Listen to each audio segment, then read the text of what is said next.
Today on the Inside Scoop, what does 729 mean to you? Easton Royal put it out there, so we're going to talk with Texas and LSU insiders on the latest buzz surrounding five-star wide receiver Easton Royal. We'll also talk Texas Tech. The Red Raiders are putting together their best recruiting class to date in 2027, and they're making headway on 2028. We got a big show. Hey, guys, make sure you are subscribed to the best recruiting channel on all of YouTube.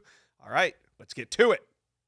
Let's talk Texas recruiting because the Longhorns' top commitment, Easton Royal, tweeted this, just simply 729. Now, we know it's the five-star's birthday on July 29th, but my question to you, Justin Wells with Inside Texas, could Longhorn fans be getting the news that they hope to hear that Easton Royal is shutting it down and he is locking in with his commitment to the Horns? Will that happen?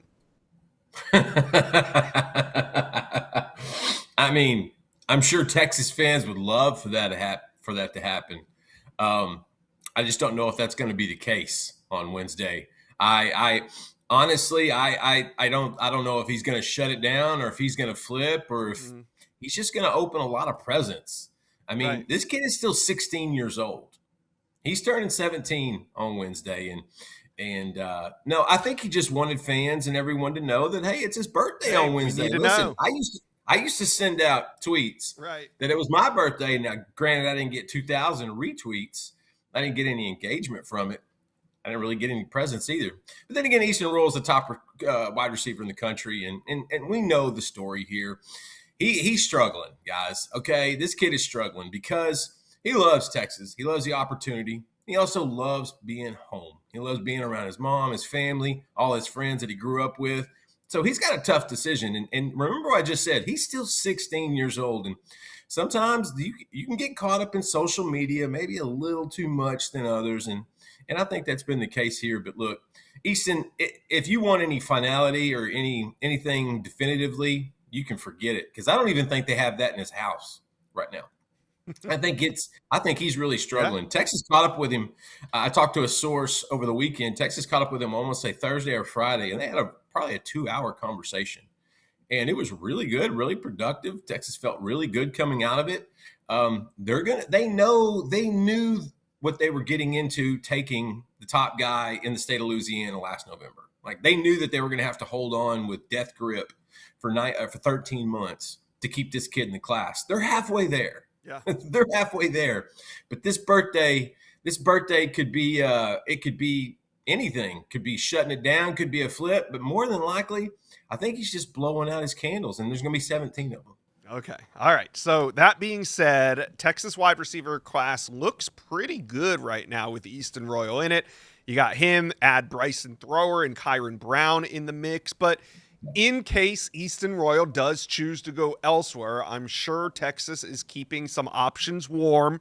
Who do you think is on that list of guys we're keeping warm just in case? There's just one. Okay. There's just one. 5-star? Monshun Sales. The same conversations they're having with Royal, they're still having with Sales. Like they're not going to stop. They're not going to let up on that one at all. And so they're going to continue to push that one. Tell you the truth, what's funnier? What's more likely? Texas keeping Royal or flipping Sales? I mean, that's a really good question. Yeah. That's something we're all trying to answer. I think both those kids are trying to figure it out as we speak too. And so, but no, Texas is going to focus on Monshun Sales. And if they can't flip Sales, by November, December, I could see them just going in with Bryson Thrower and Kyron Brown and potentially going to the portal and just recycling, because in 2028, there's some really, really good in-state talent as well, in-state cropper receivers. And Texas isn't going to be beholden to one player per cycle like that. And so they love Easton. They want to keep him, but guess what? Like that. The Monshun Sales would be, I don't even want to say a consolation prize. It's like 1A and 1B. And so, yeah, there's one guy that they really, really want. They really want both of them. If they could get both of those kids in this class, I think they would figure out a way to do it. But they're going to continue to build with Monshun. They have a great connection with his family and people in his circle that he works with. I don't think that recruitment's over. And so, and that's going to be the guy. If you're looking at contingencies, because Texas always has a backup plan, they're going to continue to pursue sales. Yeah.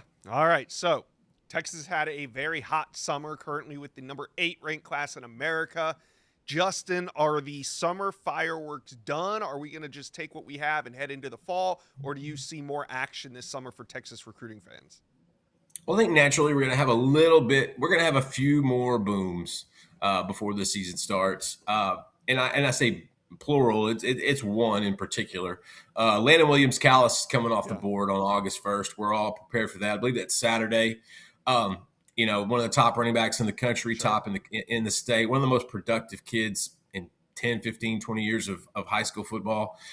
He's coming off the board. And so he's got Texas A&M. Oregon was really, really in the mix for a long time, but they're kind of picking up slack at this point. SMU has pushed really hard. Houston in-state, he's from Richmond Randall, the Houston area.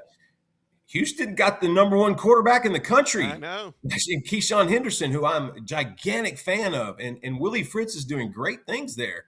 And so you got to, watch out for Houston too, because they're staying at home, and they've got a little bit of NIL as well. And so, but I love where Texas sits there, and I think the timing is really good. I can't, I really do like the timing of it, because it's funny. Last year, Steve Sarkisian strategically timed at the SEC Media Days, flipping J.J. Johnson and getting Tyler Atkinson the day when Kirby Smart was on the podium. Well, then this last week, big news, he's about to get on the podium. John Meredith reclassifies. Number two player in the country, going to join early. That was big news, so he got to answer that at the podium. So I feel like Sark has a plan with a lot of these things. I think there's a lot of strategy, and I give Brandon Harris and Chris Gilbert and a ton of those recruiting staffers and guys behind the scenes a lot of credit. But I think the last boom before the summer, Meredith was a pretty significant little noise maker in Tampa last week. Yeah. But Landon Williams-Callis is going to be the last one that we know of right now. And this class is almost finished. A lot of these classes are almost finished. That doesn't qualify for flip season, which will be coming around here in the next few months, depending on how teams play this year. Yeah. And so, but Landon Williams-Callis is the big name. Barely, I think he's right on a fringe, 4-star, almost a 5-star. Just a dynamic kid. I think Texas, and that's an incredible recruitment, because they already have Noah Roberts in this class, one of the top 10 tailbacks. If they add Landon Williams-Callis, we're looking at another top 5, top 10 class. That's just kind of the norm. That's the standard in Austin right now. All right, and you're right. Most of these 2027 classes are wrapped up or just on the verge of wrapping up. So we've been turning the page. So let's turn the page to 2028 here with Texas real quick. Who is emerging early on as top priority targets for the Horns? Well, I'll start in state with Jalen Adai. That's the son of former LSU and Indianapolis Colts running back Joseph Adai. Shadow Creek is like a who's who of former athletes' sons playing there. Brandon LaFell's son plays there as well. BJ, he's a prospect. But Jalen Adai is a guy that Texas has kind of started in on early on, and they're going to be in the mix for him really early. That's on the offensive side. On the defensive side, you're not going to get a more pound-for-pound better talent than James Foster III out of Lancaster. Yeah. He's the number 2 or number 3 overall safety in the country right now. Texas is in a prime position with this kid. They've got connections to him. They've known him since middle school. And so those are 2 of your higher-rated guys that 2028. And look, Neiman Lawrence jumped in the class this year, which is the norm. Sark usually gets his junior quarterback before they go into that junior year. And so it's going to be interesting to see a little bit more of a sample to see what kind of effect Lawrence could have early on. Another thing to watch, and it's a story I wrote yesterday at InsideTexas.com, the September 12th game against Ohio State is going to be a gigantic recruiting event. Mm-hmm. And in a day and age where, schools and coaches are kind of influenced to stop scheduling the big non-conference games, and we're going to see a definite dip in that. I think Steve Sarkisian has really utilized continuing to do this. And I say that because in 2022, when Texas hosted Alabama, there's a good chunk of players that are going to be on the field that Saturday when they play Ohio State that were in the stands for that Alabama game, that 1-point loss in 2022 to top-ranked Bama, to where Texas kind of decided, hey, I think we can do this SEC thing. And so That's going to be interesting because I think you're going to see some of the best players in the country. You're going to see some of the top guys from 2027, 2028, 2029. That recruiting list is if we actually have a little bit of a preview of that at Inside Texas. So check it out. But look, that weekend is going to be big, man. And that I think is going to tell us the direction of 2028 because what we've noticed in these big recruiting games, they're not inviting just anybody. If you get an invite to one of these games, you're on that list. You're wanted. You're coveted. Yeah. And so I think that's going to be a big indicator coming out of fall camp that second week of the season. All right, Texas fans, I want to talk to you. Justin posed an interesting question. Who do you think is more likely to sign with Texas in December? Will it be Easton Royal, who's committed, or Monshun Sales, who would be a flip? Both five-star wide receivers. Both took visits to Texas. We'll see. I want to know what you guys think. Put it in the comment section below. Let's talk Texas Tech recruiting because the Red Raiders are on pace to sign their best ever recruiting class in the 2027 cycle. But today, we're going to talk 2028 recruiting. It is popping off all over the country. No surprise, Texas Tech is getting in on the action. We got Sam Spiegelman here. So let's get into it, starting at the quarterback position. Obviously, they landed a very good one in Kavian Bryant in 2027. Who's coming into focus at the quarterback position for Joey McGuire and company in 2028?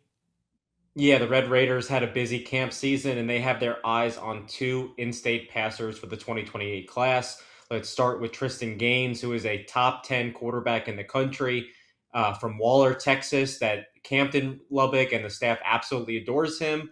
Coming out of Hutto High School, Will Hammond, their projected starter for week one, has a lot of the same skill set as TK Gaines, who was one of the top performers at the Rivals Houston camp this spring, and is one of the top quarterbacks, not only in Texas, but the country for next year's class. He has the attention of Joey McGuire and Mac Leftwich. And Texas Tech is battling Oregon for the coveted passer who could make a decision as early as during his junior season. The other prospect to watch is going to start for Denton Geyer, one of the powerhouses in the Dallas Metroplex. Carter also earned an offer from Leftwich and Joey McGuire during a fantastic performance in camp in Lubbock this summer. And this is a prospect that the Red Raiders are going to keep a close eye on as he gets his junior season started out there for Geyer. Yeah, some great options already starting to pop up at quarterback. Now, let's move on to running back, where in 2027, Sherrod Baker, one of the nation's top rushers, is already committed. But if you turn the page to 2028, there are some great in-state backs that Texas Tech already has a foot in the door on.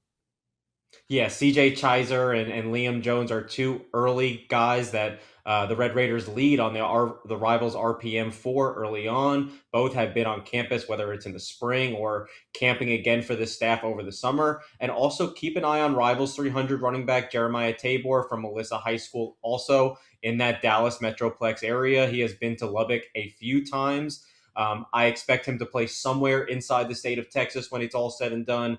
Texas A&M loves him. Texas Tech also really loves Tabor, and they're in a great spot with all three running backs for the 2028 class moving forward.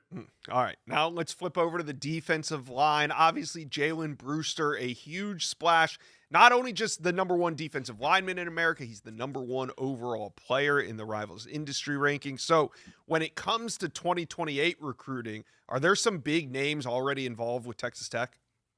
Yeah, you got to start right with one of the best in the state again for 2028, RJ Wims out of the Woodlands College Park, someone who has been very familiar with Lubbock the last couple of months. And like you said, Josh, they see Jalen Brewster and K. Adrian Redmond and five-star Anthony Sweeney going to Lubbock year in and year out. Texas Tech getting the best defensive lineman in the state of Texas and recruiting nationally for the same position. RJ Wims is someone who has Texas Tech very high on his list early on. I expect him to be in Lubbock for some of those big Big 12 games coming up this fall.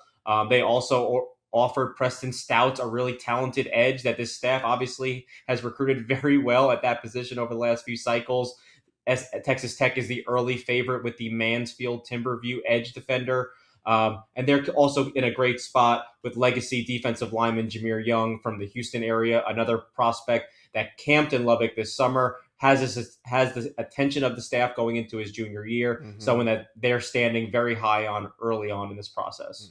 All right, Texas Tech fans, you guys can read more from Sam Spoon. He has a great article up on the front page of rivals.com now featuring Texas Tech 2028 recruiting. But Sam, before we get out of here, who are some other in-state names that Texas Tech is making a run at early in 2028?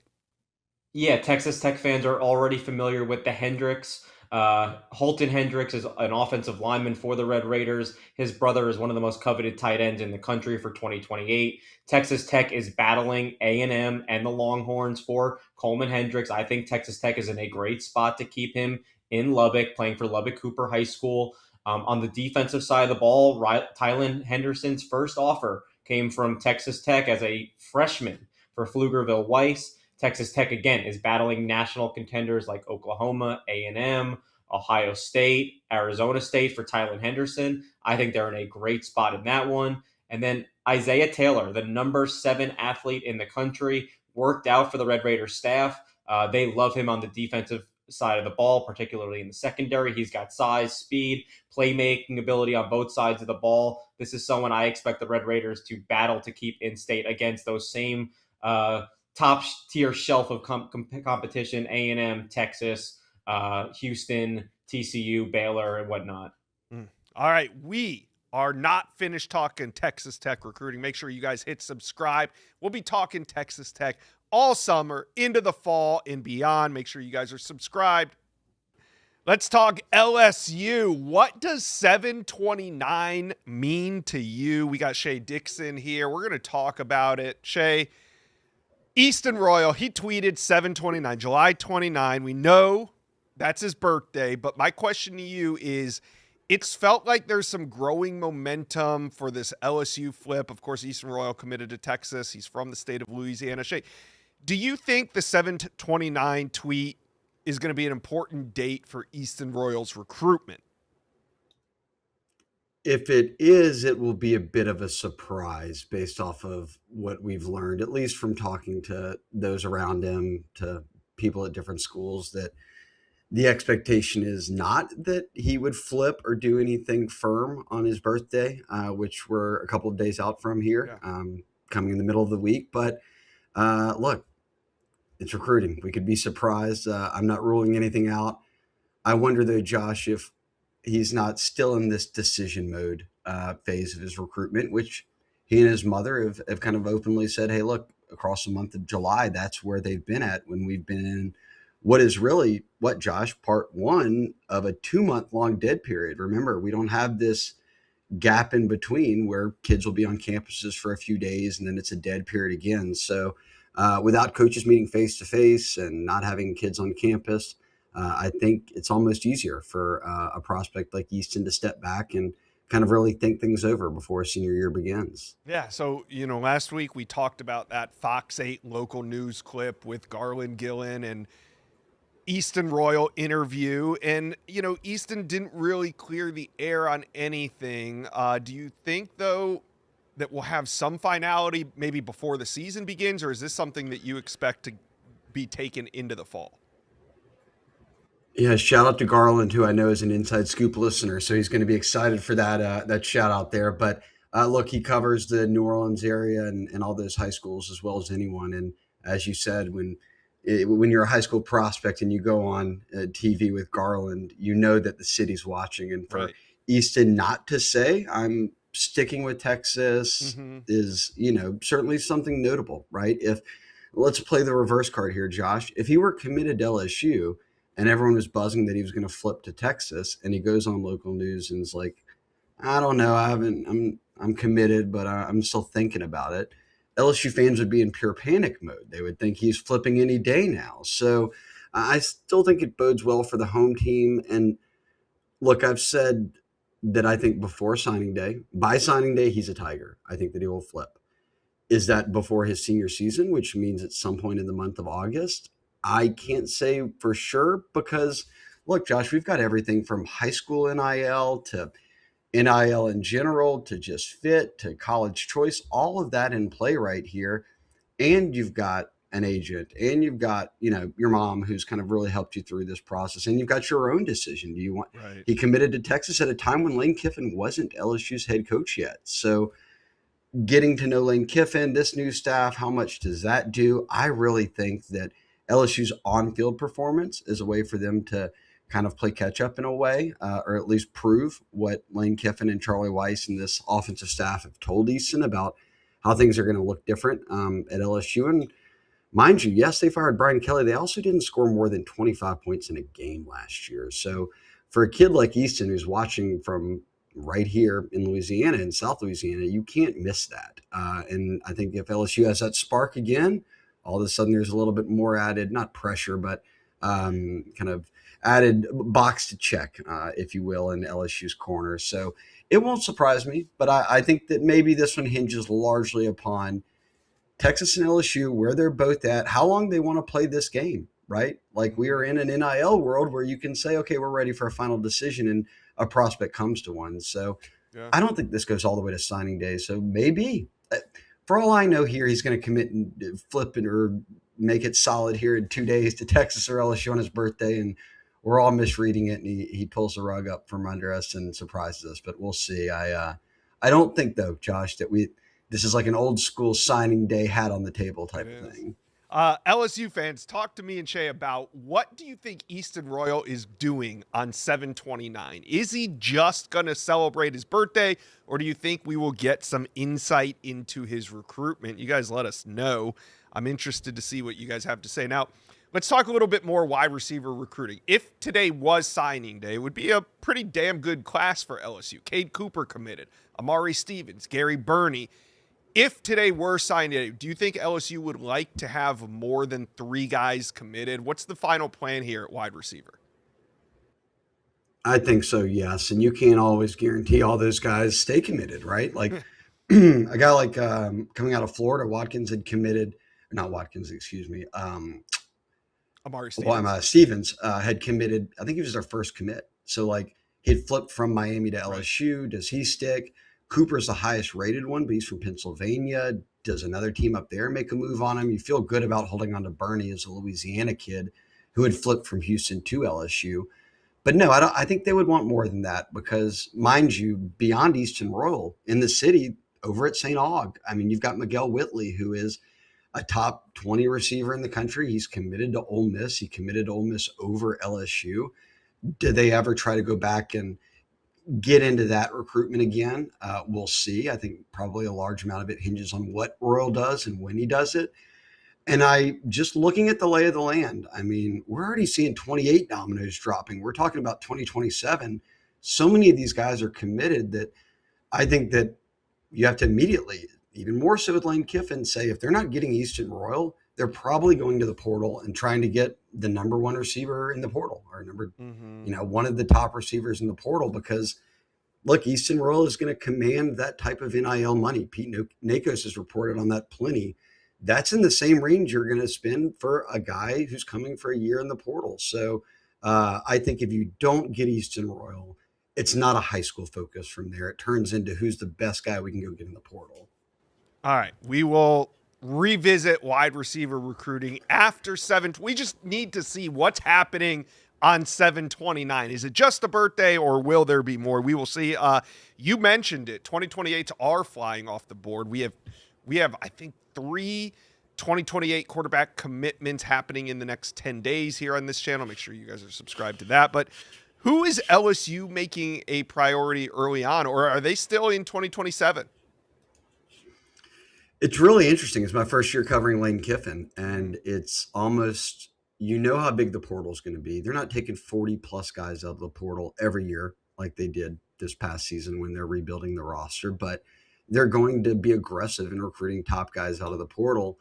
But it's for 2028, and I think this might be just a matter of circumstance, right? Like you're a new coaching staff, you've come in, you've had to rebuild the roster, you're immediately trying to focus on 2027. Beyond Royal, look, Jalen Brewster's still out there, committed to Texas Tech. LSU's been the other team viewed as the biggest kind of threat to potentially flip him. Does something happen there? I think we carry that storyline a bit further. But look, if you want to take a peek into 2028, Louisiana does not have those string of 5 stars that we see in this class, that we saw in this prior class with Lamar Brown and Richard Anderson and all those guys. We haven't seen that yet in this 2028 class, but you go border state right there to Texas, Yeah. and Jalen Adai at Shadow Creek, coming out of the Houston area. For those that don't know, his dad is Joseph Adai, who obviously had an NFL career, but before that was a standout running back at LSU. Now his son, ranked by rivals, I believe Josh is still the number one player in the state of Texas, one of the top receivers in the country. So not going to play running back like his dad, but going to play receiver. And LSU's playing a bit of catch up here. I think that Notre Dame, Ohio State, Texas, A&M, there's a number of schools that have gotten him on campus, have kind of been around his recruitment a good bit as LSU went through this transition period with the Kelly era to the Kiffin era. But now they've dialed in a bit on him. Sam Spiegelman did an article with him recently where he said LSU's really ramped up their pursuit of him. So that's probably the headliner to watch a year from now is an LSU legacy, and a kid who's not just an LSU legacy, but an early 5-star prospect who has offers from pretty much every school in the country right now coming out of Shadow Creek. There you have it, LSU fans. Recruiting is not over. Still some big targets on the board. Make sure you guys are subscribed. We're going to be talking LSU recruiting all season long.